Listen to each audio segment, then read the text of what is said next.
All right, ladies and gentlemen, good morning. It is Thursday, December 7th here. In 1 week, we'll be starting our Civil War game, but I wanted to take a few minutes here explaining it all here. This is where some of your frequently asked questions will go. I'm sure you still have some questions, and we'll figure those out, but try to do your best to listen to this and the information that I give you, go over it so that you're ready to go. First off, this is a game. It's supposed to be fun. It's supposed to stress you out a little bit, but mostly supposed to be fun. We play this for a week, and the winner of this game is going to get the test before winter break. The two classes that win, we have 4 total classes. The 2 classes that win will get a partner test on probably 3 or 4 chapters, at least 3 chapters, maybe 4 chapters. Probably 40-ish questions, and you'll get a partner to kind of answer some of those questions and bounce ideas off with. Losing class takes them like normal. All right, with that, let's start off looking at a few different things here. Here is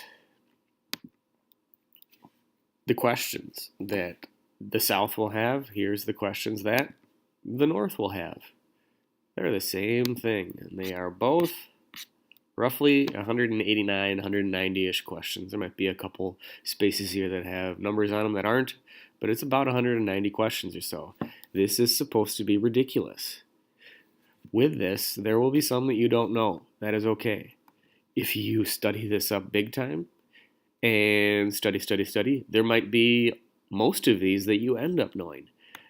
Games are supposed to be difficult.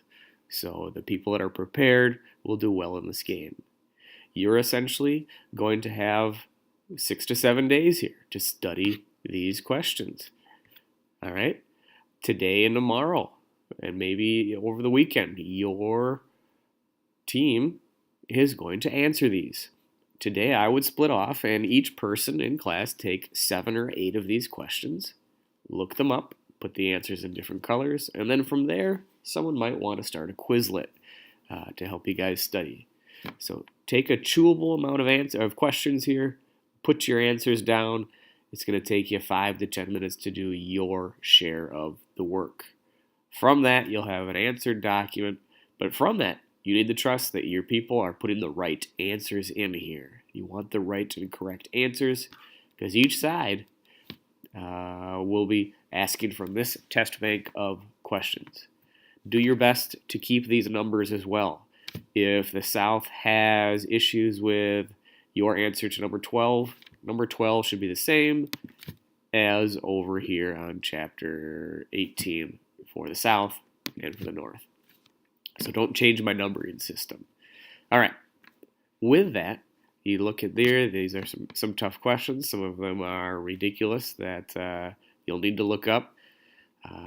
But let's go to the official rules of this all. You have this. I've given to you this here today. But we are taking, I've begged, borrowed, and stole this from a couple different teachers that I'm friends with on a Facebook group. So I've tried to make this our own here. I'll keep editing this document. This might not be my final version, but essentially, before school, from 7 o'clock to 7:30, are fair times for people to challenge you or for you to challenge other people. At lunchtimes, the lunchroom is going to be as part of the downstairs, so you can be challenged by the other side at lunchtime if they control the downstairs. And then after school from 2:55 to 3:15. Looking at this, on Thursday, the stairs, any stairs in the building, are neutral territory. Neutral territory, anybody can challenge anybody on the stairs. So you better get up and down the stairs. Once you're upstairs on the first day, the North is going to control the northern part of our school, the Union. The South will control the southern part of our school, the downstairs. What this means is let's say if Mr. Neuenschwander is a member of the Confederates and he's walking by the front office at 7:14 and someone from the North challenges him. I'm totally challengeable. I am a Confederate. I am right by the front office. I'm on Union territory at 7:14. I'm fair game. If I get it right, I can challenge that person back. So someone needs to know that if they bring the fire and you get it right, you can challenge them back. If you both get it right, you both walk away. No harm, no foul. Now, if I'm downstairs and I'm a Confederate, I can't be challenged. If I see a Union person downstairs at 7:14, if I'm in the cafeteria and I see a Union soldier, I can challenge them, but vice versa, they can challenge me back. The neutral area, the stairs, hopefully that makes sense. That's either one can challenge right there. Tough to find somebody there, so we'll just make them neutral. And we can have challenges from 7 to 7:30. If you want to avoid this and get here to where you need to be by 6:55, there's no challenges before 7 o'clock. And once that warning bell hits that you need to start getting ready for class at 7:30, no more challenges. If a challenge had already started, you need to finish that challenge. It shouldn't take you more than 30 seconds or a minute. And then, by golly, move on your way. The downstairs is the lunch area. So on day one, the lunches, the Confederates control the lunchroom. They can only challenge a person one time.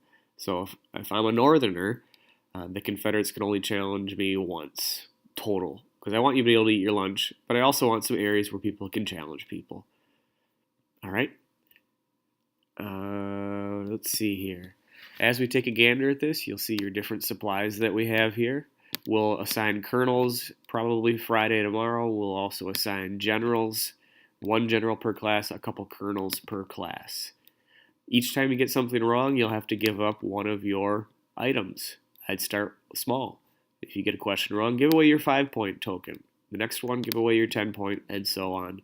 And at the very end, the ID card that you give today is worth a kill. So you can get 5 to 6 questions wrong or so before you're out of the game.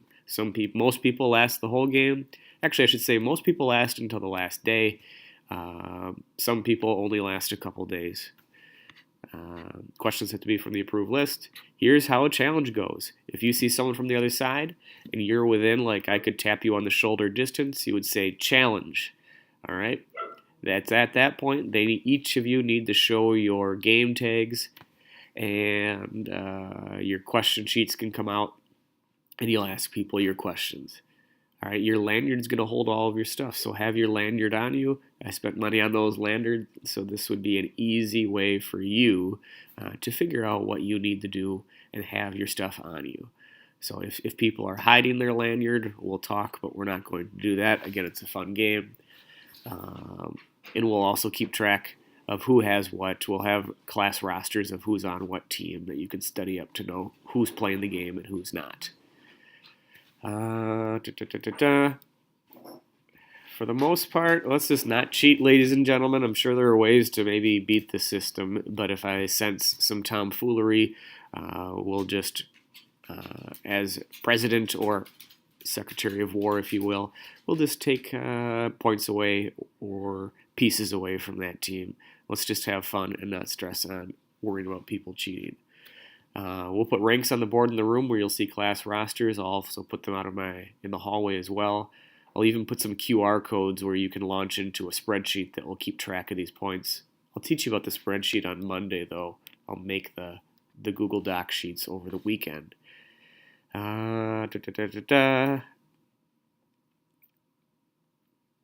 If you are Union or Confederate, the only thing that will mark you is your name tag.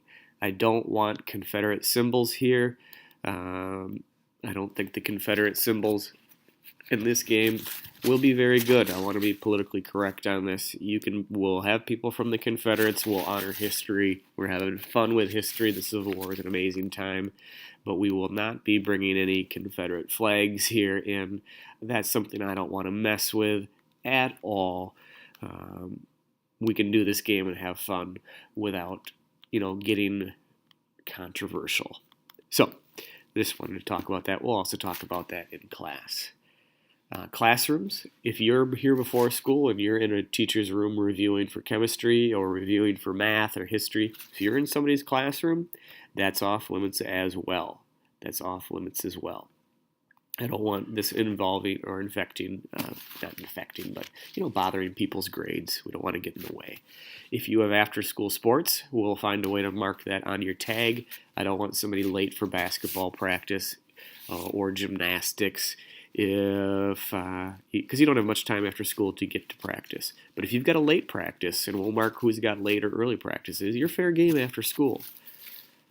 The library will be off limits as well. Library is a quieter area. Sometimes these challenges get kind of funny. People laughing and pretty loud. We'll make the library off limits as well. Link crew members, at the end, you will be off until your link crew is done next Wednesday. But you will see the last day is total war. Total war. All areas are fair game. But still the lunch hour rule is in effect. With that, sometime Wednesday night, I'll need all totals put into the spreadsheet because I'm going to want to be able to award who won the Civil War game and get that information out to people because the next day is your test. There is a chance that you'll come to school that day not knowing if you'll have a partner test or not, so you'll want to have studied for the test, but you'll find out either late Wednesday or early Thursday that in addition to your studying, you'll also be able to maybe have a partner on the test, and that'll be good. We'll talk more about this as we go. I could go on and on this, but review this sheet. It explains a lot of it. I might be adding some rules to this as we go and updating it. But again, we want to make this Milton High School. I have adapted this from these guys right here with what they've done. They've done a great job setting this up, and I'm kind of making this a Milton High School thing. We'll talk to you later. Hopefully you have a good work day.